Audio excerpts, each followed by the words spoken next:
Hi, so here's the last week's learning materials. Week 11. I'm going to keep these deliberately short because I know that a lot of you are focused on your assignments at the moment, and that's good. All right. So, but nevertheless, this is important stuff. We've been talking about dilemmas that arrive as a consequence of our innovations, in that the path of innovations and their assumptions that they lead towards growth and human improvement or societal improvement. It's not always the case, is that uncertainty and risk means that the path of innovations are very difficult. It's very difficult to predict them. And we've talked about dilemmas in the last couple of sessions, and I want to extend that and talk about the foundations of the dilemmas. Because the real dilemma is whether or not the business innovations and the businesses that we're talking about are beneficial or not from a sense of moral philosophy, from an ethical or a moral perspective. And really, I suppose at the heart of this, we're starting to address questions about, is business good, or can it be perceived as otherwise? Remembering, of course, is that firms and households are seen, particularly in some views of economy, as being the building blocks of the economy, and that the economy is stronger, is healthier, if firms are doing what firms are supposed to do. Now, in statements is that the firms are profit maximizers, but we've started to address those particular issues to think about, is that always what firms do? And we've challenged that by saying that firms compete in stock markets for shareholder value. And we've looked at the associated dynamics that come along with those different perspectives. And we're going to, as I say, we're going to address the issue a little bit more now, but from perhaps a little bit more of a philosophical but stroke empirical perspective, as I still want to share with you evidences, but underneath all of that, we're going to ask questions about, is what's observable morally right or morally wrong?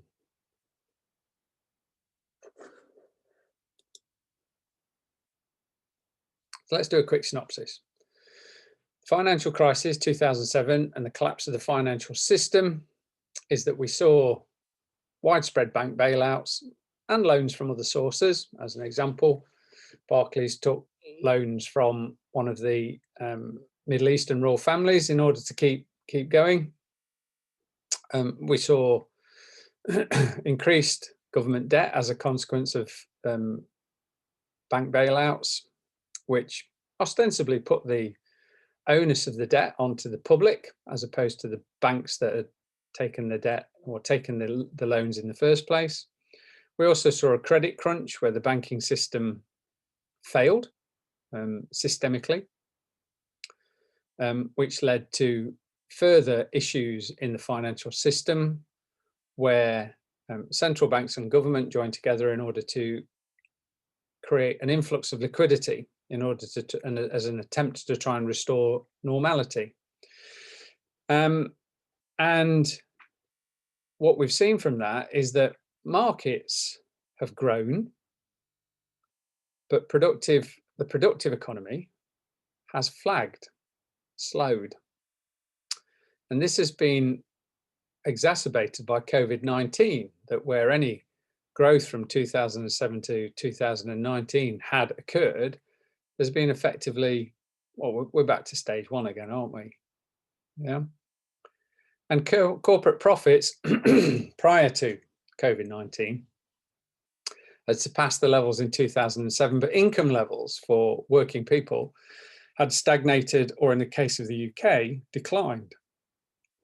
Now, this raises a moral issue, one of what's referred to as moral hazard.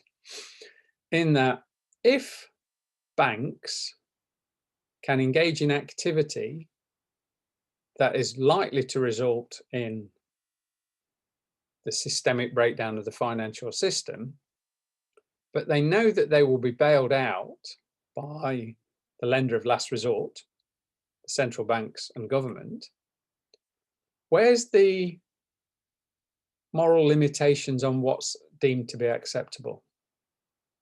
In other words, if banks, which are shareholder driven, profit maximize,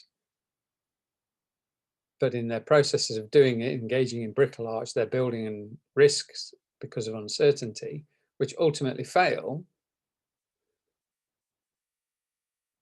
should the banks not take responsibility for their actions as opposed to being bailed out by government and by central banks?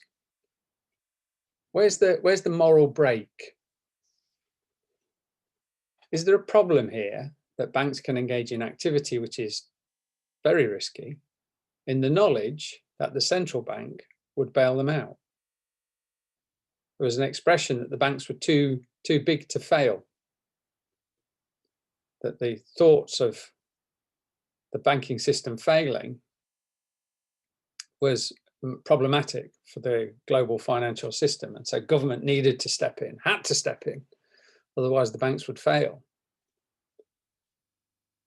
But doesn't that gloss over the issues about what was right to do here as opposed to what was wrong? So you've got a balance about bank and banking activity against the notions that the banks were too big to fail and they needed to be bailed out.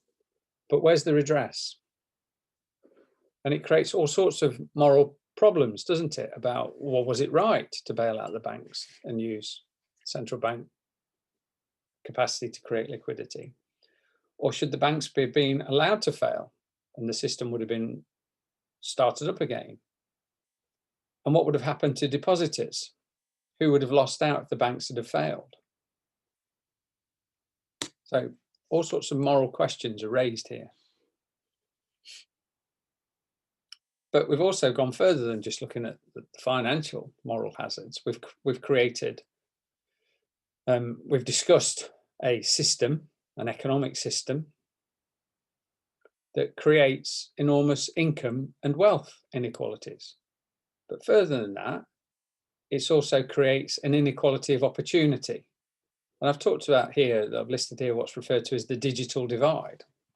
What's the digital divide? Good question. Well, the digital divide, I think, has been exemplified by COVID-19. Is that working from home required or necessitated that you got access to reasonable amounts of technology, the kit, an effective broadband connection, and so on and so forth. And those that had it could work from home. Those that didn't, couldn't. Well, who are likely to be the ones that have less access to technology, to broadband, etc., etc.? Members of our society. And I think this is probably illustrated better by education. Is that when schools closed down, kids were sent home, and you'll know this from your own experiences, is that classes, teaching was done online. Here we are. And now in order to be able to receive that, you needed to have the right kind of tech. But more than that, you needed a space in order to be able to access, to use your tech in. You can't do an online tutorial or an online classroom if you're at school, if you're in the family home and there's one laptop, say, or maybe even doing it via a smartphone. Maybe it's not fibered broadband, and maybe you're trying to do it in a shared bedroom or a family room where it's not conducive to study, to listening even.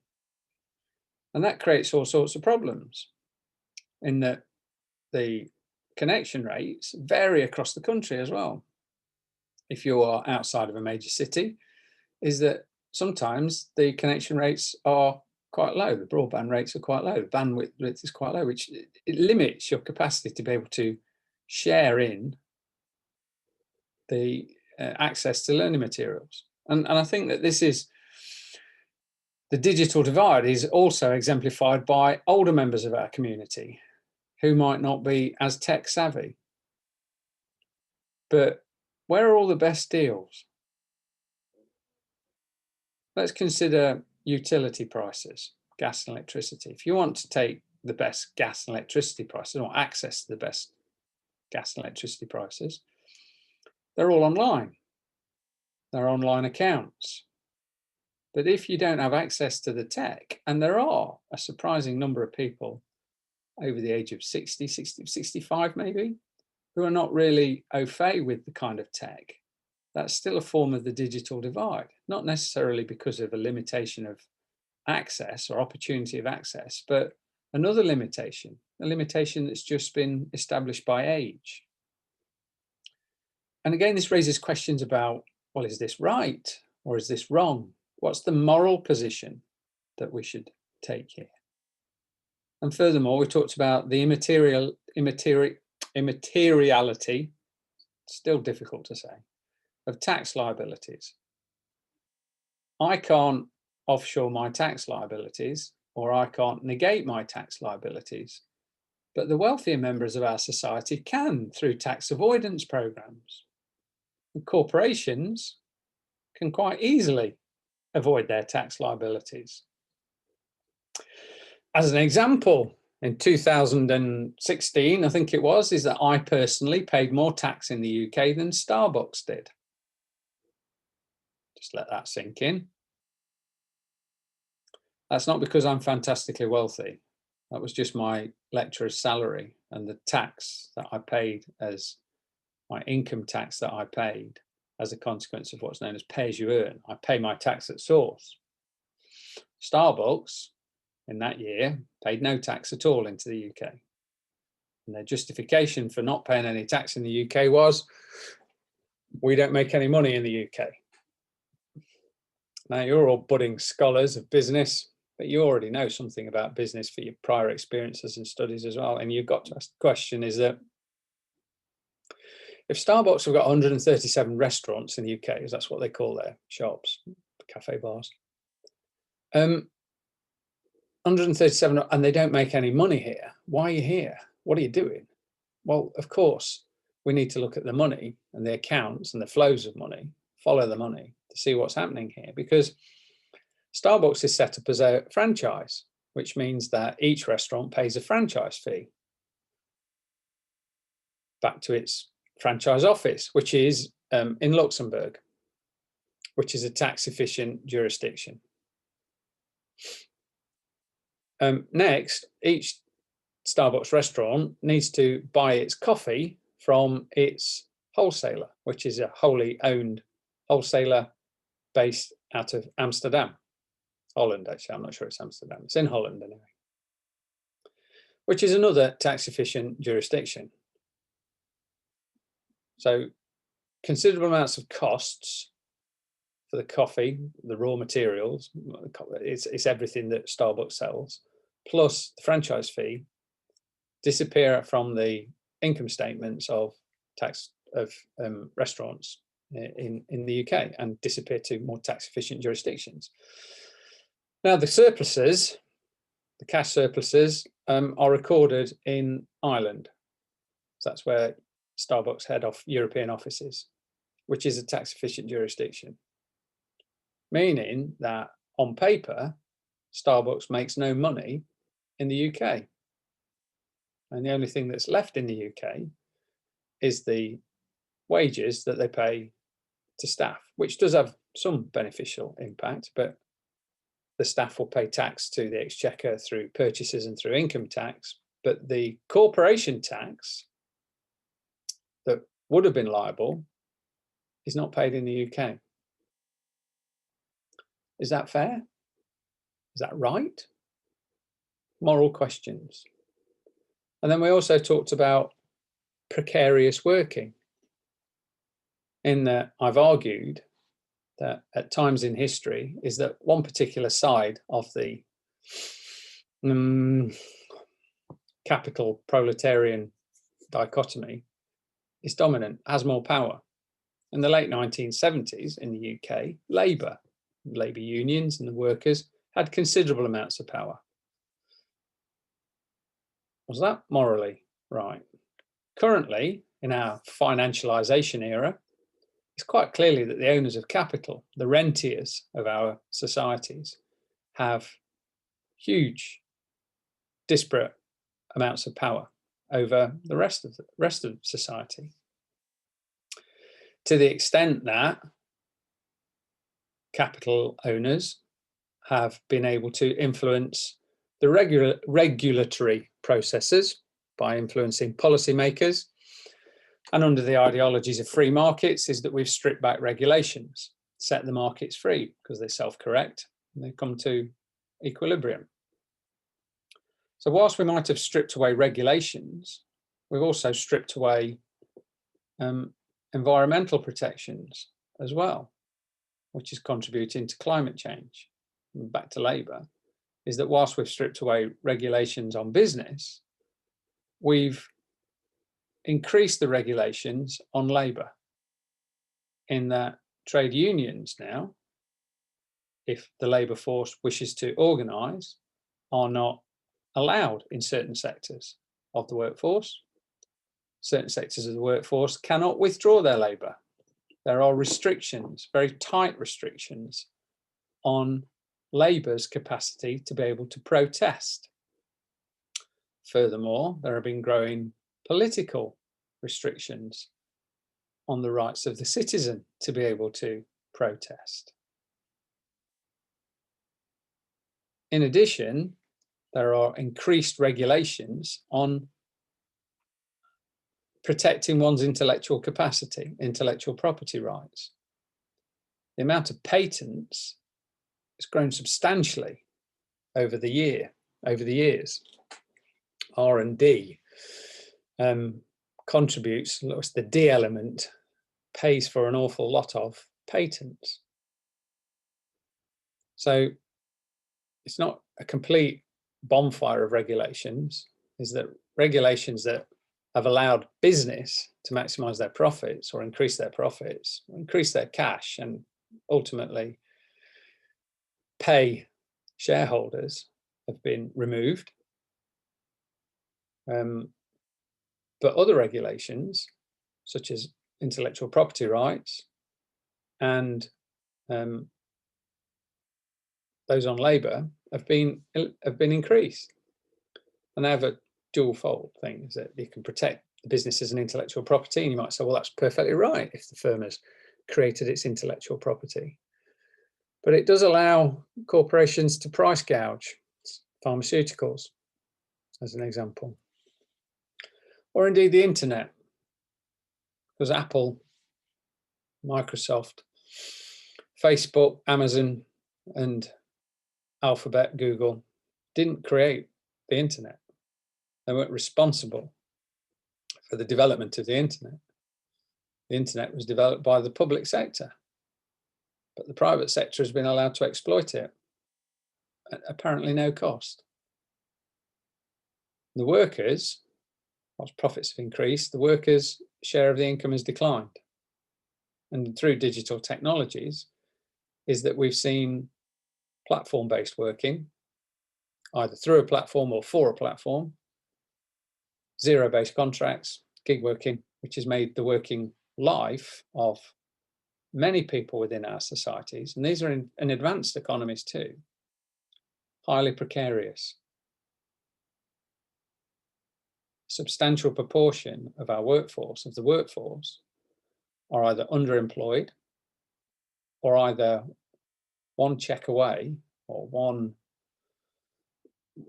breakdown, if you like, one accident in the home, they're one check or one accident away from the requirement to take out additional loans in order to just survive. A considerable proportion of our workforce lives from check to check to paycheck to paycheck to paycheck, with no capacity to be able to save. And that raises, all of these things raise moral and ethical questions. So business and ethics. There's a difference between morals and ethics, okay? Is that morals are basically is what you think are right or wrong. Ethics is what we think is right or wrong. It can be systematized into a way of doing something.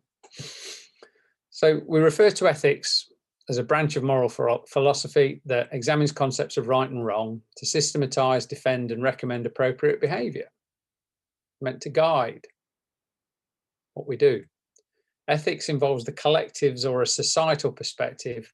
Inherent within this is individual subjective complexity. And it's a problem, isn't it? Because what we think or what you think is morally right might not be ethically seen in the same way. I'll give you a really extreme example. We will all have heard of Adolf Hitler, I'm fairly sure.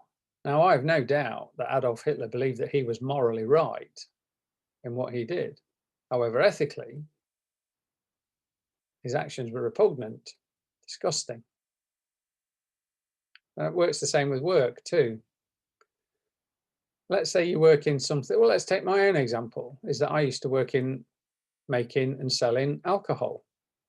Now, to some, that might be morally repellent, ethically repellent, particularly when you looked at some of the practices that we might have engaged in trying to sell the booze to people. But morally, I could defend it by saying, well, I'm gainfully employed. I'm not a drain on the state. I'm looking after my own family. You could do the same for other ethically challenging industries, pharmaceuticals being one of them, or let's say animal testing.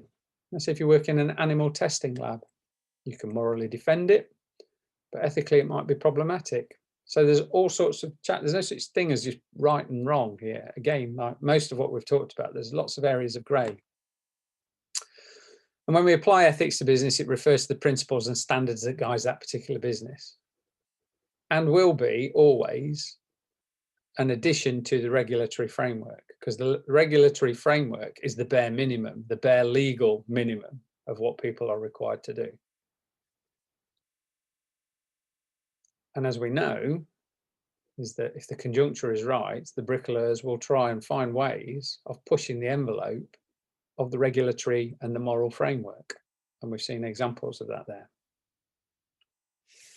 And we can justify these pushing of the moral ethical envelopes by claiming that what we're doing is profit maximizing, or we are working on behalf of the shareholders. And that idea has a foundation in economics, in the Pareto optimum equilibrium. Pareto is one of the classical economists, as you can see from the date here, wrote the Manual of Political Economy, and within it is that Pareto says that the allocation of goods markets is Pareto optimal when there is no possibility of a redistribution in a way where at least one individual will be better off while no other individual ends up worse off. In other words, is that the system is optimal when nobody benefits to the detriment of somebody else. Funnily enough, that coincides with general equilibrium. So markets work towards general equilibrium, they self-correct, and that's the point where nobody benefits to the detriment of anybody else. Therefore, there's a moral grounding on markets and leaving them alone. There's a moral foundation for liberalizing, regulating, deregulating, and allowing the market to self-correct. There's a moral argument. Is there an empirical one? Given what we know, what we've talked about. However, we can rely upon this kind of justification to continue the actions that we see currently. And as a consequence of firms exploiting the conjuncture is that, and pushing the envelope, the moral and ethical envelopes, is that we do see from time to time, although probably more common than we are aware, financial and big tech scandals. Widespread business scandals, banking scandals as an example, such as the creation of the credit derivatives that involved unethical behaviour, in that banks were able to sell derivatives knowing full well that the mortgages were in them were of low quality and likely to fail. Furthermore, since 2008 is that we've seen the LIBOR rates manipulated. LIBOR is the London interbank overnight rate, upon which the lending rate between banks is established, but also LIBOR is used as a base rate for commercial loans. Now, traders in London worked out that they could manipulate the LIBOR rate to benefit themselves to the detriment of their own clients. That's morally challenging, isn't it? And also, there's been widespread attempts at mis-selling financial products to retail customers, such as interest rate swaps or private personal protection insurances, which were levied against purchases of white goods. In that, if you wanted to buy a fridge, is that the company would lend you the money for your fridge, your washing machine, TV, whatever, if you took out insurances. But actually, the firms worked out that there was more profit to be made in selling the insurances than there was in selling the white goods, the TVs. So they made it a requirement that you had to take out the insurances, which was deemed to be illegal. And the tech businesses are certainly not exempt from this. Google places ads alongside extremist content. So there's a connection between the content and the advertisements. We connote between the two. Facebook's involvement with Cambridge Analytica in the 2016 elections in the UK. Sorry, not the 2016, in the Brexit elections and the subsequent general elections either side of that. There were accusations of vote rigging because of the way that Cambridge Analytica were able to feed people's news and their adverts that people saw. And I'll make this point later on. Those of you that believe that we are immune to continual feeds of information, you're deluding yourself. Is that the propaganda, because that's in effect what it is, has an impact upon the mind, albeit very small at first, but it grows. In that the impact of the media, as set out by Castells in Communication Power, and in the most powerful book, which is Manufacturing Consent by, I've forgotten his name.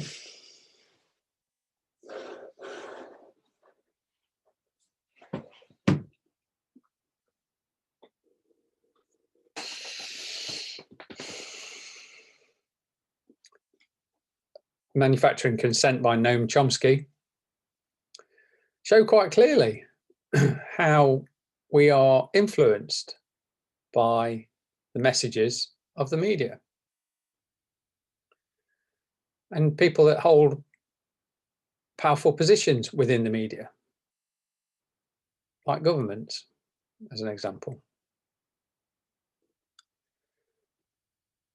Google has been responsible through spreading fake news about mass shootings in Las Vegas, as well as only just recently is that firms have started to, or large tech firms have started to challenge the quite clear lies that are being spread by political institutions. And yet that's what they're meant to do. That's what media is supposed to do, is tell truth to power. But who sets Google's and Facebook's journalistic policies? Or are they just driven by the ad revenue? And actually, providing that the ad revenue comes in, we're not really bothered about what people say. And we're a platform anyway. It's not our responsibility for the content. We just provide people with the opportunity to share the content. It's up to the individuals themselves to moderate. It's got nothing to do with the platforms. which to my mind is an ethically vacuous statement. You've got breaches of technology in terms of data being lost. You've got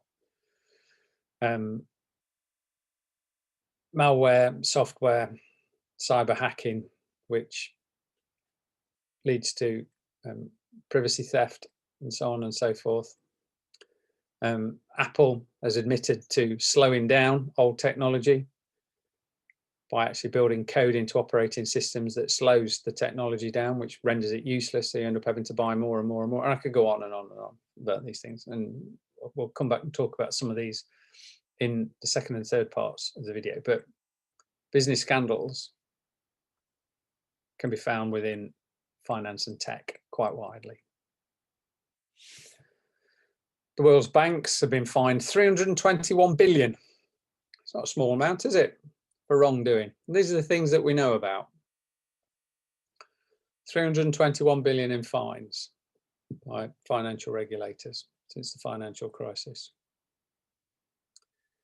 And there's a very interesting view of business, current business, written by Frank Pasquale in 2005, opening the black box on finance and tech businesses. And he says that the argument is that finance and tech are less than transparent.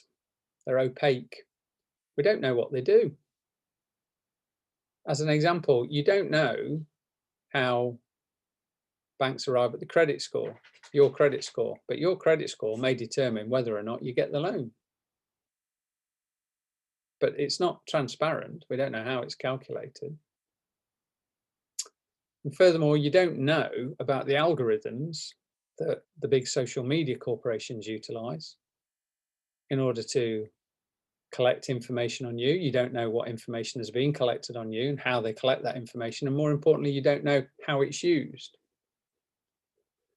Now you have an opportunity through the agreements that Google will periodically send you. They're privacy agreements. Have you ever read one? No, neither have I. You just sign it, don't you? To get out of my way, I just want to Google this. I want to carry on with my internet searches and so on and so forth. But within that agreement, you're pretty much giving Google the right to do whatever the heck they like with the data they collect about you. It's kind of like interesting, isn't it? But you know anyway, what data is collected, where it's held, how it's used, and who it's sold on to. The complete lack of transparency in two of the largest sectors in international business.